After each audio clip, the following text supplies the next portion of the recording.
Well, hello everyone, and a very warm welcome to this IMF press conference. Very pleased to have you all with us this morning. I'm Jerry Rice of the IMF's Communication Department, and our topic today is the IMF staff concluding statement on the Article 4 annual consultation on the UK economy. We also have this time around the IMF financial sector assessment, and the relevant documents have already been shared with you. We would like to begin this morning with the Chancellor of the Exchequer, the Right Honourable Rishi Sunak, who will make some opening remarks. We will then turn to the Managing Director of the IMF, Kristalina Georgieva, and then of course we will turn to your questions. Looking forward to that. So with that, let's begin with the Chancellor. Good morning, and let me start by welcoming Kristalina, the Managing Director of the IMF, and her fantastic team. I'm very grateful for their hard work in providing independent and informed scrutiny of our economic plan and financial stability. The IMF's report is against the uncertain backdrop of the new Omicron variant. The most important thing we can do to safeguard the economic recovery and protect the British people's lives and livelihoods is for everyone to get boosted now. Doing so will save lives and help avoid more stringent restrictions later on. Now, I know this is an uncertain time for many. That's why our £400 billion COVID support package will continue to help businesses well into the spring next year. The set of measures the IMF has today recognised as impressive, coordinated and strong. And the IMF have rightly pointed out the UK does face real challenges in the months to come. They have also said that our economy is resilient. Our recovery has been faster than expected, and our actions throughout the crisis have protected jobs and firms. New statistics published just this morning show that compared to before the pandemic, there are now nearly 500,000 more people in work. Our economic plan goes further in three crucial areas: to help working people with the cost of living, to stabilise our public finances, and to invest in our future growth. First, I know people are worried about inflation as they see prices rising in the shops. So to help with the cost of living, we're increasing the living wage to £9.50 from April, a pay rise for 2 million people. Freezing fuel duty for the 12th year, saving car drivers £15 every time they fill up, compared to pre-2010 plans. And giving 2 million families an extra £1,000 a year through the cut to the universal credit taper and increased work allowances. Second, we're acting responsibly to put the public finances back on a sustainable path. The IMF strongly endorsed the new fiscal rules I set out at the budget, saying they have anchored fiscal policy well. Thanks to difficult decisions we've taken, it is expected to stabilise and our national debt to fall. Their fiscal policy are a crucial reminder. We must stick to the government's existing public spending plans. Third, I'm pleased that the IMF has welcomed our plan for growth, calling it comprehensive and backed by significant amounts of funding. We've made making this country a science superpower with a commitment to spend £20 billion on R&D, 24-25. Investing over 100 infrastructure like roads, railways, broadband and mobile networks. Increasing spending on skills to £3.8 billion, including the Prime Minister's lifetime skills guarantee for 11 million adults. And helping hundreds of thousands of people get good, well-paid work through our plan for jobs. It's always been clear that the road to recovery from such an unprecedented economic shock was never going to be smooth. The IMF have rightly reminded us of some of the dangers that lie ahead. But people should be reassured that the IMF have also said we are entering a period of uncertainty with a resilient economic foundation, and that we have the right plans in place to help businesses and families with the cost of living, get the public finances back on track, invest in the things that will grow our economy over the long term.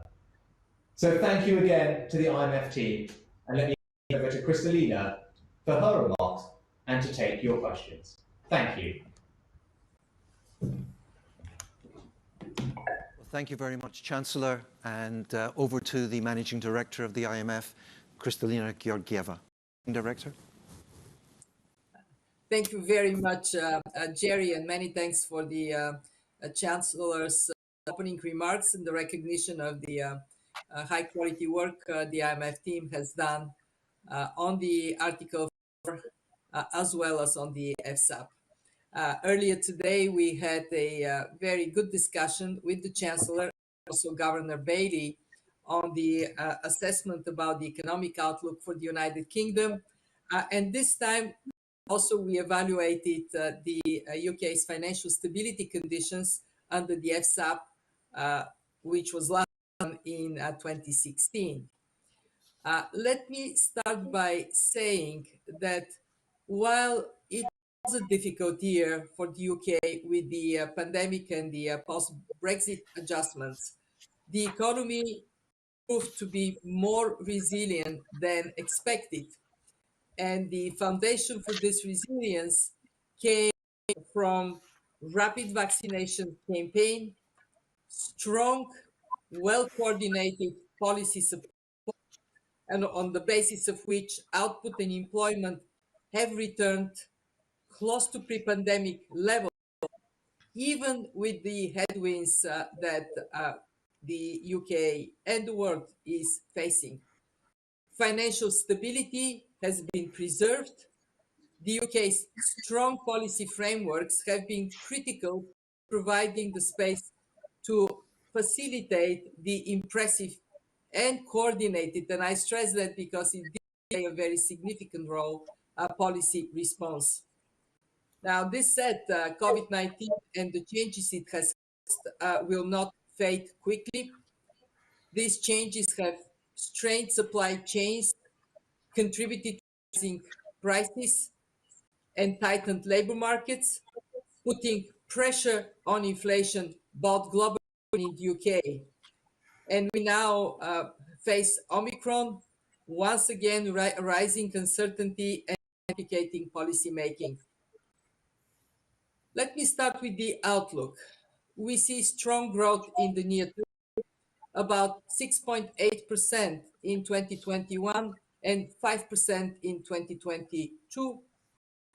But Omicron may have some impact in the near term, and inflation pressures will linger into 2022, estimated to peak at about 5.5%. We have to recognize that risks and uncertainties are considerable in the period ahead. To summarize our advice, I will go into 4 areas. First, near-term macroeconomic management. Monetary policy needs to withdraw the exceptional support provided during 2020, and determining the pace of withdrawal requires from policymakers to weigh risks to inflation and growth, and making that striking that balance is going to be a very, very important task. Fiscal policy should retain an important role in response to large shocks. We saw its efficacy during the pandemic, and in the event of a new widespread mandated closures, should that event be there for health reasons, we have a playbook that can be reused. And fiscal policy also have a role in respect to the present supply-demand imbalances. And finally, macroprudential policies, they need to maintain strong vigilance in a period when real interest rates are low and risk-taking is high. Second area is the role of policies in a context of higher volatility in the period ahead. And there, let me highlight that fiscal policy has a key role to play in addressing volatility through automatic stabilizers. These are already high in the UK, but pandemic support policies could be even further uh, expanded in skills building and small businesses areas where they could play a more permanent role. Third, anchoring policies and preserving space through strong frameworks. And I want to highlight here that EFSAP found that the financial soundness of UK banks and insurers has increased since the global financial crisis, that the system is better placed today than in the time of the 2016 EFSAP to face term macro-financial challenges. This system, the UK financial system, is undergoing several important structural transitions. And the EFSAP took a deep dive in these areas, including related financial risks and disclosures.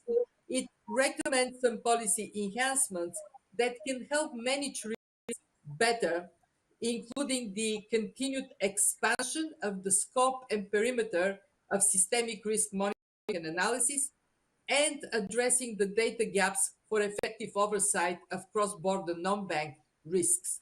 Of course, working with the international institutions in this area. And finally, and importantly, back better. The authorities have put forward and funded a comprehensive growth strategy.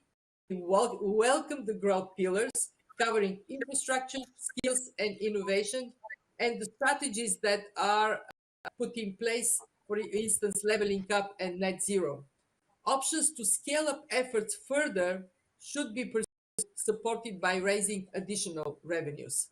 And I want to highlight that the net zero strategy is a major achievement. There are more steps ahead.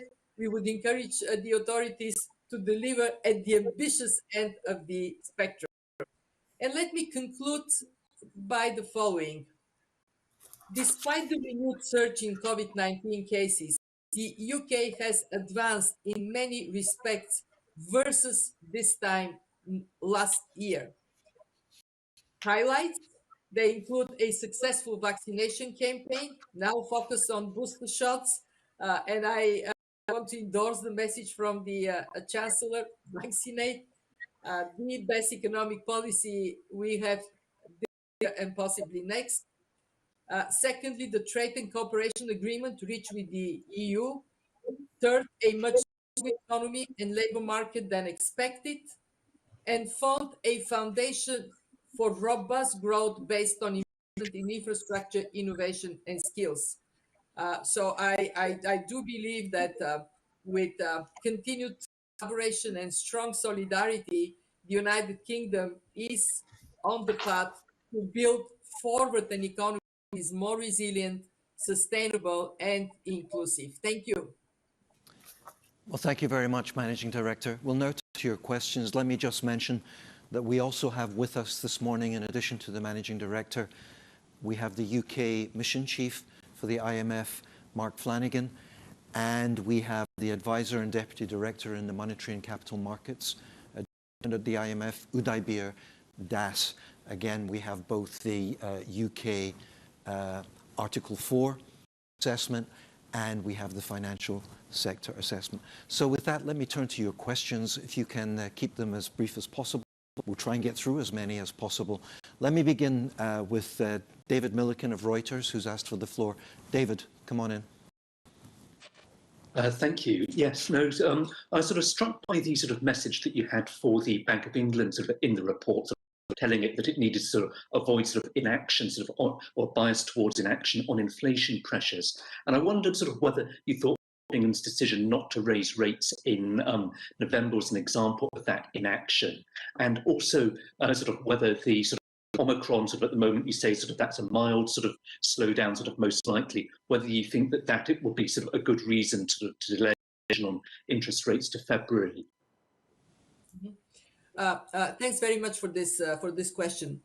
As I said in my opening, the Bank of England needs to calibrate response, taking into account both pressures coming from inflation and the necessity to make sure there is no cold water on growth. And the Bank of England has been working with the sound judgment on how to go about it. You know that there would be an important this week, which would be, of course, the news to watch. Let me talk about the Omicron and inflation. We know that inflation was challenging before Omicron. We know that the pandemic has led to inflationary pressures across the world by straining supply chains, by the food inflation in some places, by energy prices going up, by tight labor markets in some situations. We already see that in the UK, and as you know, we are expecting that inflation will pick up to 5.5% in 2022. How will Omicron impact that? It is a bit too early to say. It is possible that Omicron will add to the supply chain interruptions we have seen. We have assessed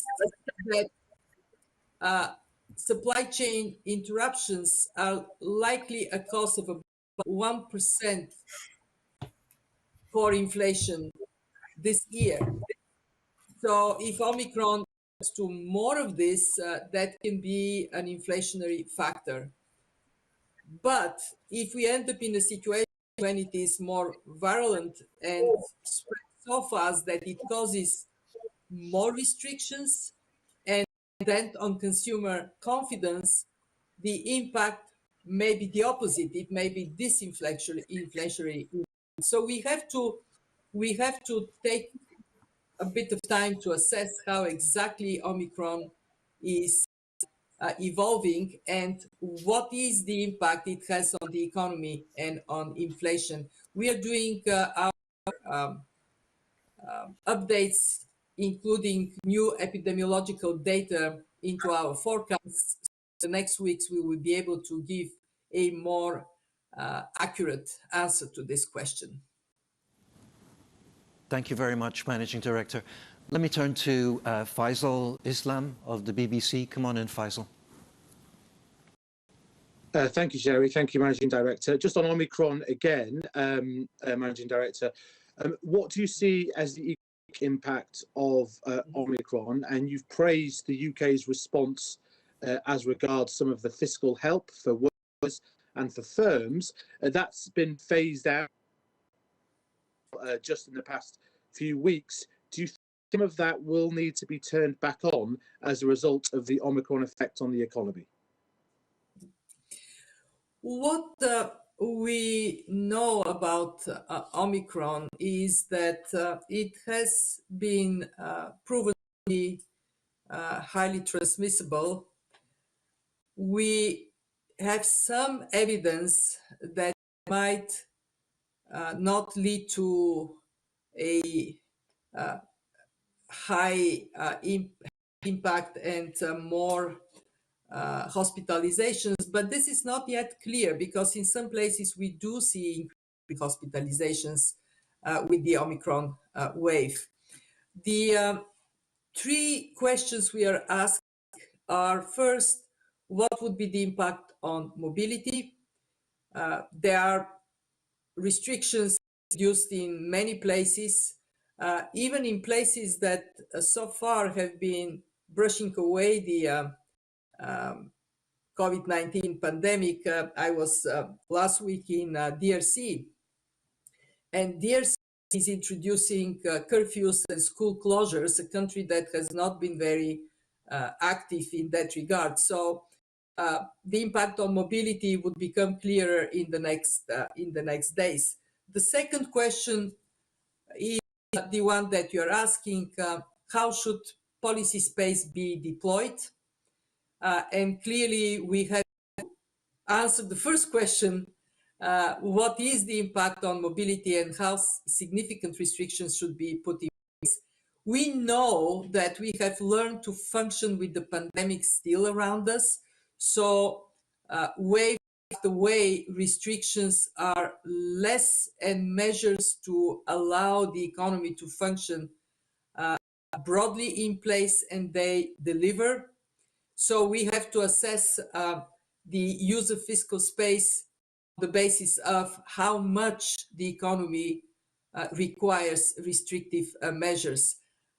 Our belief is that more vaccinations, all other things equal, deliver higher functioning of the economy. So the priority given to vaccinations in the UK globally remains top of mind. And the third uncertain thing is how will supply chain be affected? Are we going to see more interruptions? And if so, what would that mean in terms of the functioning of the economy and the needed use of policy space? So I am sorry that we are still not quite there in having clear answers to these three questions, but we are working hard to get a more accurate projection based on more knowledge about the Omicron and especially how virulent it is and how deadly it is. Thank you very much, Managing Director. Thank you, Faisal. Let me turn to the Financial Times, Chris Giles. Chris, do you want to come in? We can't hear you, Chris. You may be on mute. Can you hear me now? Yes, thank you, Chris. Clear. Thank you very much, Jerry. Thank you, Managing Director. On page 2 of the concluding statements of the mission, you say that UK GDP will settle about 2 to 2.5% below the pre-pandemic trend. This is worse than the IMF for every other G7 country. Why is it you think the UK is going to perform worse than every other G7 country? We do recognize that there are some accounting issues with regard to GDP in the UK, how it is being measured, and that is something that we need to, of course, keep in mind. In the projections for the UK, we also recognize that the UK has made significant progress on getting labor market participation, and that it is faced with some tightness of labor market that we are in not today yet to identify to what extent it is due to the pandemic and what role the Brexit may play in it. So there are some specific circumstances for the UK that are relevant, and they determine where the UK projections land. Thank you, Managing Director. I'm just wondering if Mark wants to come in at this point with any comment on these various questions. Mark Flanagan. Mark, you are muted. Still not hearing you, Mark, unfortunately. I'm not sure I can do anything about that. Now we can hear you, Mark, loud and clear. Now we can hear you. Okay, yeah, I think it's controlled from the studio. So, no, just to echo what the managing director said on scarring, there are some participation effects over the medium term that we're noting. I would like to point out that over the last year, our scarring estimates have halved. Last year at this time, we were estimating scarring in the range of 4 to 5%. Now it's 2 to 2.5%. So the UK has had a tremendous year, and accordingly, we've improved the forecast. I think we all hope that next year we'll be sitting here saying the same thing, that, wow, we've reduced the scarring estimate again. Final thing I want to point out is our estimates are very much in line with those of the Bank of England and the OBR. A reason why, beyond participation, we think of the UK as having a little bit more effect than others is a higher share of contact-intensive services, which are broadly expected to be more impacted over time post-pandemic. So that's a couple of thoughts on scarring, which is a very technical issue, but an important and one we watch closely. Thanks. Thank you, Mark. Again, Mark is our IMF mission chief, UK. Thanks to you, Chris. Let me turn to Larry Elliott of The Guardian. Larry, can you come in? Yeah, thank you. Thank you, Jerry. Can you hear me? Yeah, there's a little bit of interference, Larry, but go ahead, please.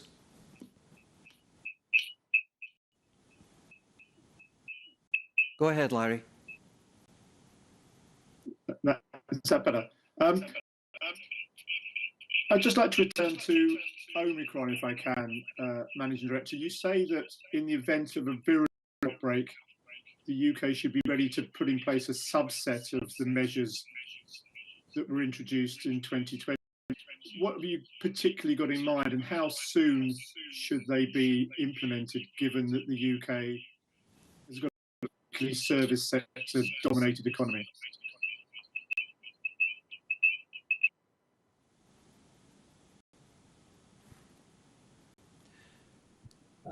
Highly unlikely that we would see a return of lockdowns as they were last year. Why? Because we have introduced multiplicity of measures to protect the economy while the pandemic is still with us. Starting, of course, with the most important one, vaccinations, but not only vaccination, testing, contact tracing, masks, social distancing, all these measures are in place and they are protecting people, but they're also protecting the economy. So we do not expect the need of return either of the full lockdowns we've seen or the policy support of the kind that this type of lockdowns require. What we do recognize is that should there be a need of more restrictive measures, especially affecting contact-intensive sectors, and I want to thank Mark for making the point about the UK economy, then the policy support will have to be calibrated accordingly. What we know is that there has been quite a lot of experience in supporting most vulnerable people and businesses.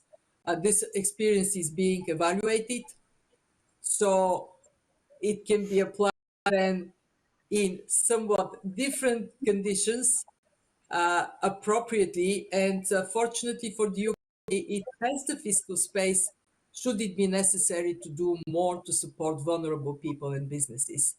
And I have no doubt that if that becomes a necessity, there would be appropriate action. Thank you, Managing Director. Thank you, Larry. Let me turn to ITN and Joel Hills. Joel, do you want to come in?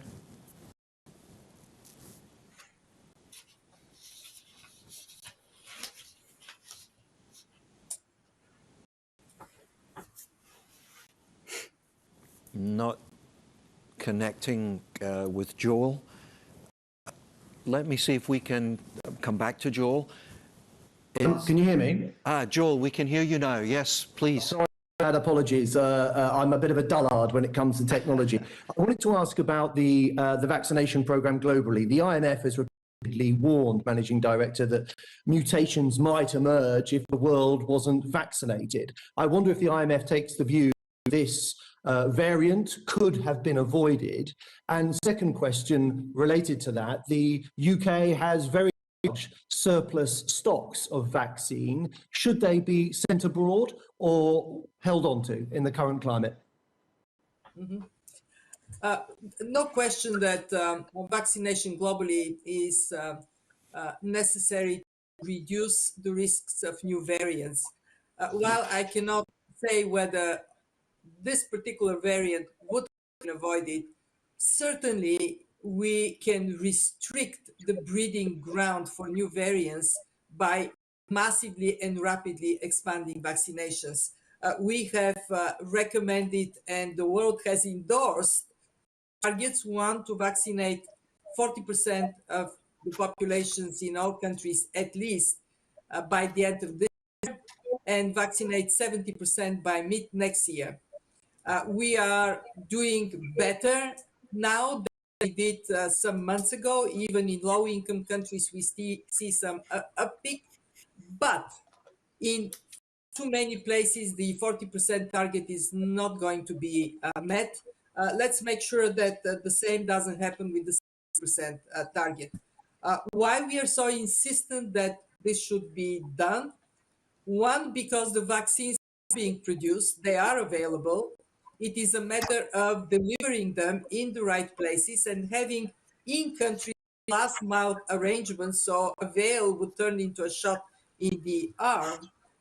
And two, we are insisting because we are gravely concerned that the economic impact of it would continue way into the next years. So if that is the case, we are going to lose way over $5 trillion between now and 2025. As for the UK has been a significant contributor to vaccinations efforts globally.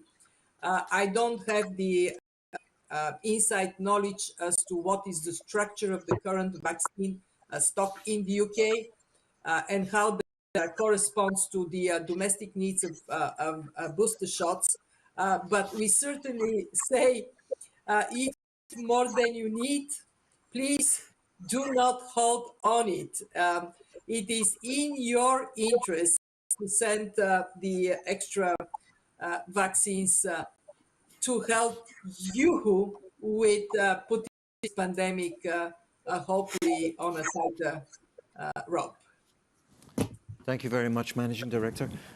And thanks very much, Joel. Let's turn to Ed Conway of Sky. Ed, are you able to join us? Yes. Hi, Jerry. Hi, Managing Director. Nice to see you. Well, actually, when we talked, we did an interview last October, and you said at that point, talking about the UK, but more generally, now is yet the time to balance the books. So I'm just wondering, since then, obviously, the Chancellor has undertaken biggest set of tax rises that we've seen here in any year since the 1990s. So it's pretty clear what he thinks about balancing the books. I just wonder, how about you? Do you think now is actually the time to be balancing the books? It is certainly a better time with the recovery ongoing. We have projected that it will continue in 2022. And while Omicron, as well as the slowdown in the two large economies in the US and in China, are leading us to anticipate some downgrades in our October projections in the cards. We still see a robust performance of the world way above what we expected in the beginning of the pandemic. Remember at that time we thought that the shrinkage in 2020 would be around 10% or more. It turned to be 3.5%. So we are on a better footing. We see the restoration of jobs remarkably strong. And that means that the position on how we about monetary policy and fiscal policy is somewhat different. What we are saying is that there has to be, in lockstep with the recovery, some gradual withdrawal of policy support and prioritization of this support more tightly to where it is going to make a difference. But very clearly, we are not out of the woods yet. And therefore, what the UK is doing medium-term fiscal consolidation and a careful step-by-step approach to reaching is the right way to go. Agility in policy is going to be paramount over the next year, maybe years. Thank you again, Managing Director. Thank you, Ed. Nice to see you. Let's move to Véronique Dupont. Véronique is with Agence France Presse. Véronique, come on in. Hello, Managing Director. Wanted to know if you could come back on the Brexit and give more details, its concrete impact on growth, the energy crisis and the labour shortages in the UK, and on the shore industry. Would you recommend, what type of measures would you recommend the UK and the EU? Managing Director, were you able to hear the question? Because I can repeat it.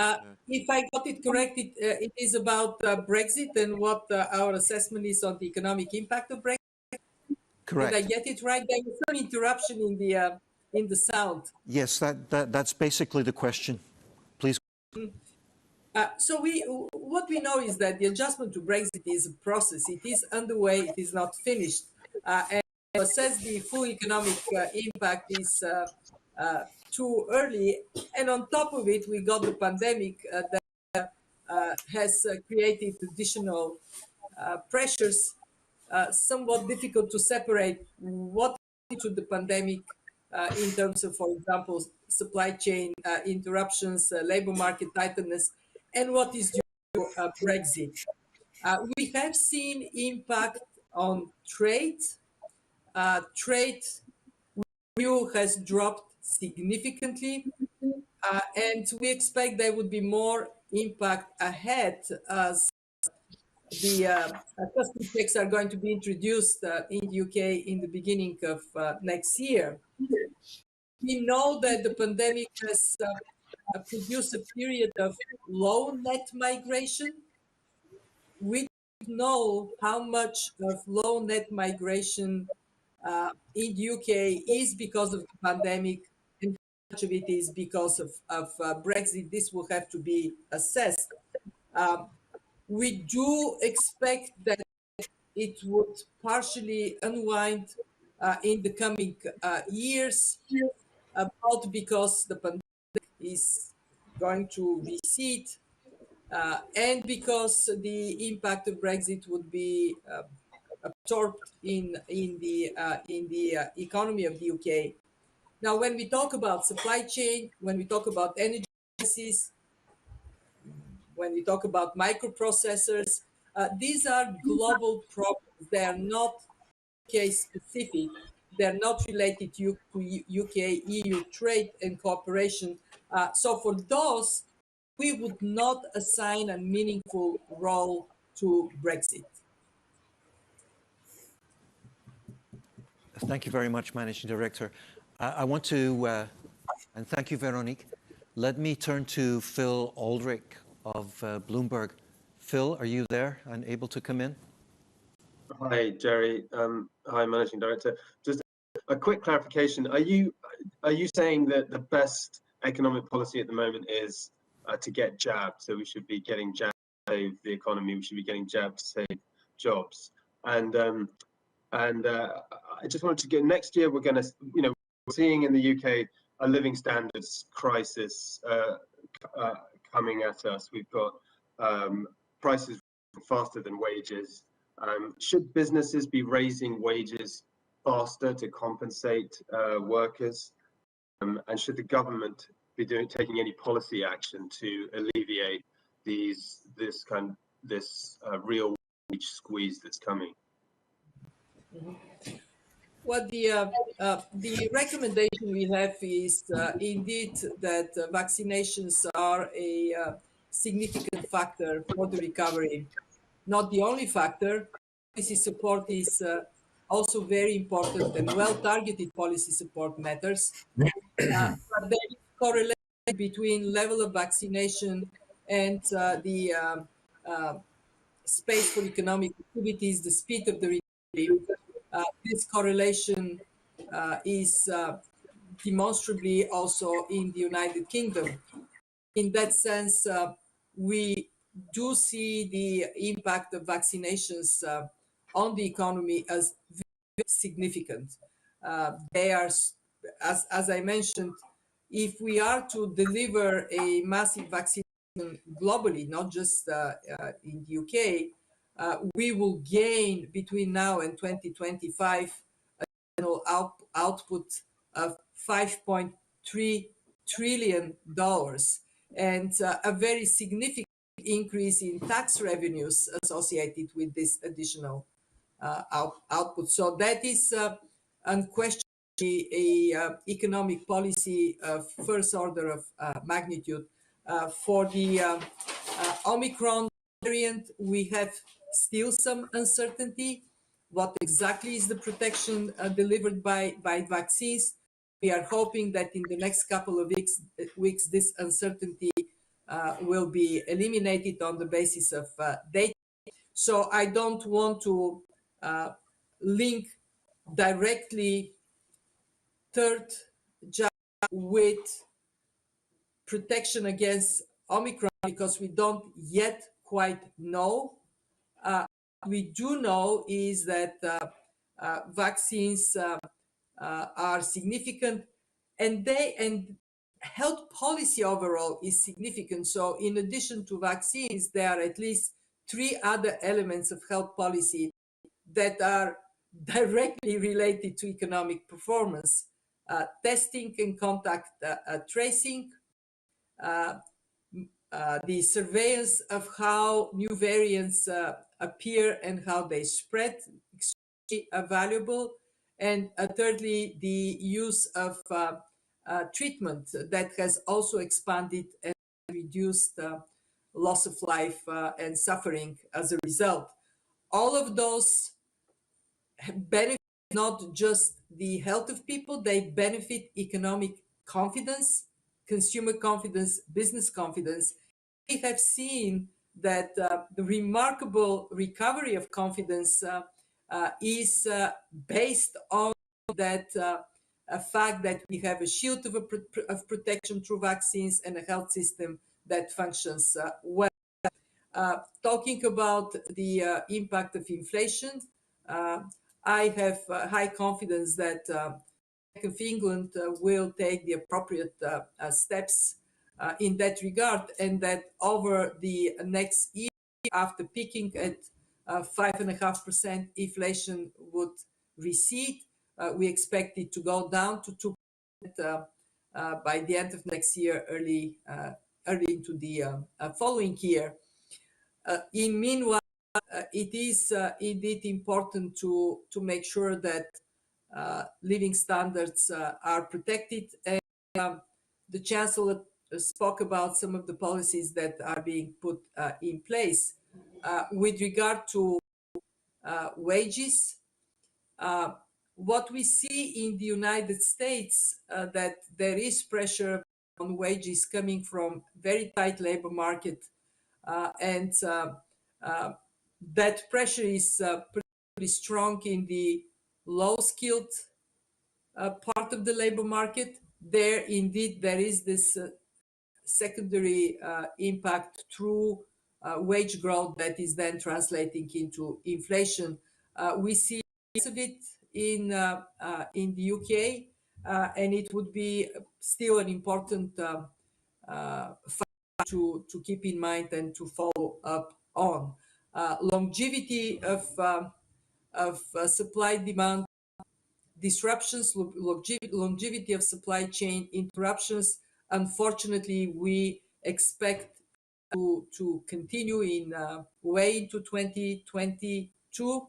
As I mentioned, this supply chain interruptions in our estimates have added 1% globally to core inflation. They have also dented growth somewhere between 0.5 percentage point and 1% percentage point. So my point is that the UK has to not only monitor what is happening in the UK, it has to be mindful of what is happening globally. And the sad story here is that we do operate in an increased uncertainty that requires more agility in policy, and of course more humbleness in which we treat our projections, and the need to be more flexible in assessing trends once we know more about this variant. And of course we know that Delta, from Delta we know some, but we also know Omicron is somewhat different. And we know that the breeding ground for new variants is still there. Thank you very much, Managing Director. Look, we're going to try and squeeze in just two questions on different topics, and then I'll ask the Managing Director, Mark and Udaybir, if they have any concluding remarks they want to make. So the first question, maybe this is for Udaybir, is on the financial sector assessment. What are the key recommendations? Hugh of Reuters is asking, what are the key recommendations for the FSAP review? Is there any evidence that financial regulatory standards have weakened or diverged from best practice due to Brexit? That's one. The second one is from Politico, Matej Roska, asking, does the IMF agree with the UK government's assertion that the UK is becoming or already has become the green finance capital of the world? And perhaps turn to you on that one, Managing Director, and Mark. But Udaybir, do you want to come in on the recommendations of the FSAP? If you could do that fairly briefly for us. Yeah, thanks, Jerry. I think before I come to the recommendations, we have come to a very informed view that since the last FSAP, which was our benchmark in 2016, the UK banking and UK insurance system is looking vastly better on capital, leverage, solvency, and so on. We were also equally convinced that the existing financial stability framework that the UK has built after the global crisis is working and can be relied upon. It has the right set of instruments and it has credibility internationally. There are two issues that we have flagged. One, that the UK being the global it doesn't just have banking and insurance, it has a huge activity, as you know, coming out from the internationally active non-banking sector, which has grown in significance and materiality. And that is something that I've flagged with some sense of urgency to the UK authorities, that there are data gaps that need to be, there are perimeter of surveillance that the FPC does that needs to be broadened, and in that context, bring FCA to play a more direct role in financial surveillance. And of course, many of these things also need a concordat or understanding at a global level. So we are pushing that item as well, because it's no longer just UK's problem. This thing has become very much an international issue. And the second and the final is really dealing, these I'm just giving you the two big ones, is dealing with what we call, or the Managing Director also mentioned in opening remarks, multiple transitions that are going on almost simultaneously. The LIBOR, the crypto, the technology, the climate, the Solvency II on the insurance side. And these are very complex transitions that are happening at a time when Brexit and its financial sector implications also have to be managed. So our alert to the authorities is, while at this point in time we don't quite have all the quantitative elements through which we can work out the interactions of these transitions, it will be very, very critical that the focus on financial stability remains intact in the United Kingdom. Jerry, very quickly on two other things.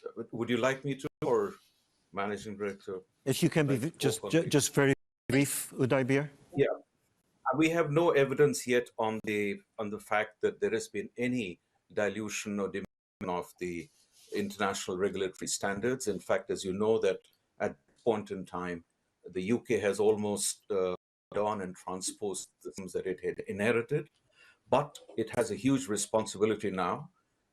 It's autonomously making financial policies.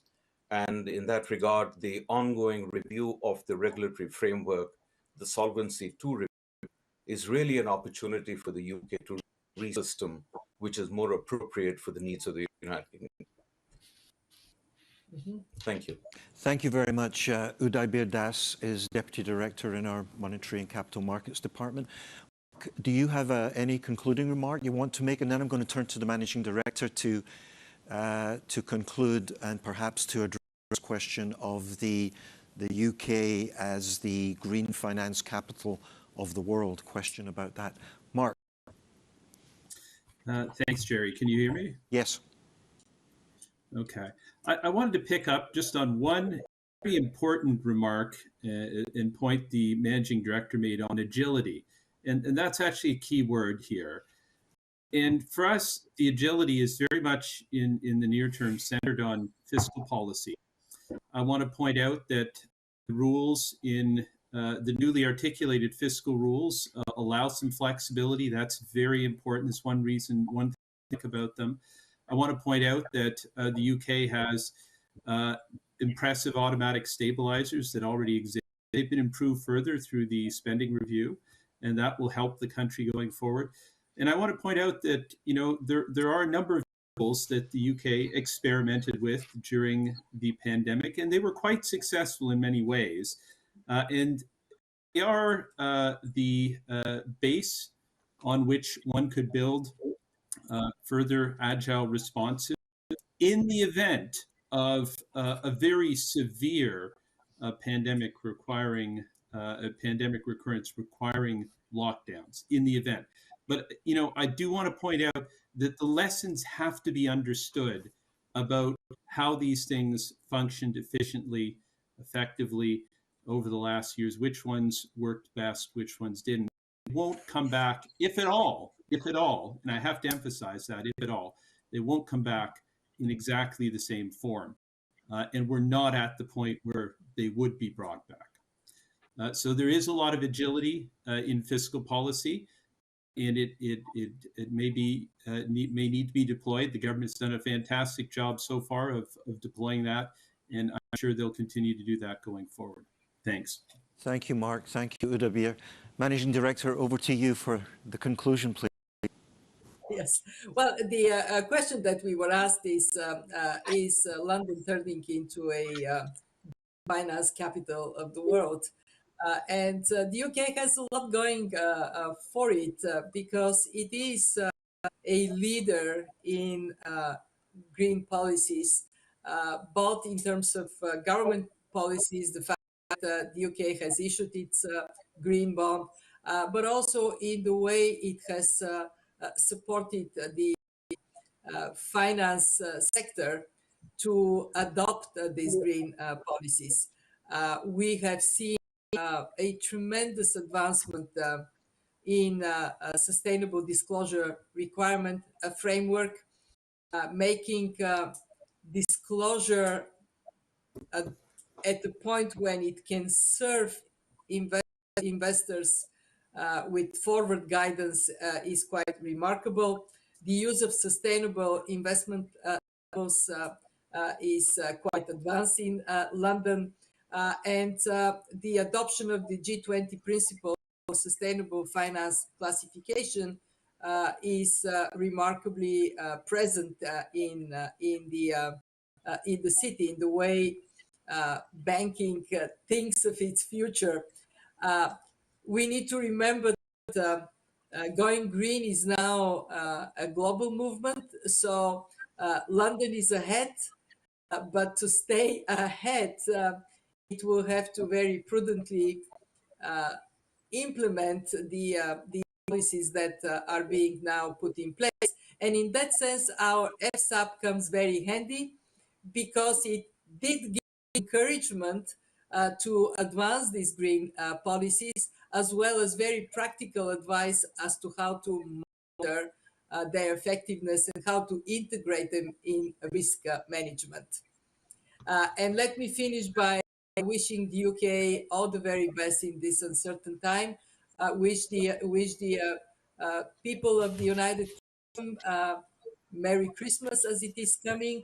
And if we have to be in closer sense with our families, hey, that is actually the joy of Christmas.